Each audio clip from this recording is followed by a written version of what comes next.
এদের দিয়ে কিন্তু অবিশ্বাসের কিছু নেই। এদের পেজ খেকো মাথার মধ্যে তো কিচ্ছু নেই। জানি না পশ্চিমবঙ্গে আগামী দিনে কি হতে চলেছে। একটা ভোটারের নাম যদি কাটা যায় তাহলে এই রাজ্যে আগুন ধরিয়ে দেব। না, এই কথা আমি বলছি না, এই কথা বলছে সিদ্দিকুল্লাহ চৌধুরী। প্রথমে তাহার কথা একটু শুনুন, তারপরে আমি তো দুইটা কথা বলবোই। আগে কথাটা শুনুন। 9 ডিসেম্বর থেকে 9 জানুয়ারি খসড়া তালিকা প্রকাশ হলে আমরা কিন্তু ভিডিওতে ঘুমাতে দেবো না। খুব পরিষ্কার, গ্রামের মানুষ জেনে নেবে তার নামটা এসেছে, না আসলে ওখানে ধস্তাধস্তি হবে। এই পরিষ্কার কথা, কারোর নাম বাদ গেলে কেউ তো সেটা কথা বলবে না।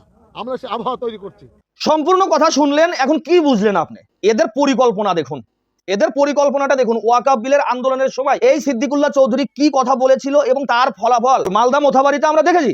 এখন এই যে বারবার বলছে ভোটারের নাম যদি কাটা যায় তাহলে হ্যান কারেঙ্গা ত্যান কারেঙ্গা, এটা করবে সেটা করবে, বিভিন্ন রকম হুমকি ধামকি। আমার কথা হলো এদের দিয়ে কিন্তু অবিশ্বাসের কিছু নেই, তার কারণ এরা হচ্ছে মাথা মোটা, পেজ খেকো মাথা এদের, ঠিক আছে? এদের পেজ খেকো মাথার মধ্যে তো কিচ্ছু নেই। তো এই এক শ্রেণীর মানুষের অঙ্গুলি হেলুনে আর এদের উস্কানিমূলক কথায় যে সকল মানুষ পড়াশোনা জানে না, অশিক্ষিত গণ্ড মূর্খ, নিজস্ব কোনো জ্ঞান বুদ্ধি নেই, তারা এদের কথা মতো কিন্তু ছাগলের 3 নম্বর বাচ্চার মতো লাফিয়ে লাফিয়ে এই রাজ্যে দাঙ্গার সৃষ্টি করে, দাঙ্গা করে। তাই বন্ধুরা, আমার বার্তা শুধু একটাই, আপনারা চোখ কান নাক সবকিছু খোলা রাখুন। জানি না পশ্চিমবঙ্গে আগামী দিনে কি হতে চলেছে। যাই হোক, যেটাই হোক, আমাদের প্রত্যেকটি সনাতনী হিন্দুদের কিন্তু সবাই একত্রিত একটা ছাতার মধ্যে এসে সবাই একতাবদ্ধ হয়ে আগামী দিনের যাই পরিস্থিতি আসুক না কেন সেটার মোকাবিলা আমাদের করতে হবে। তাই সবাই প্রস্তুত।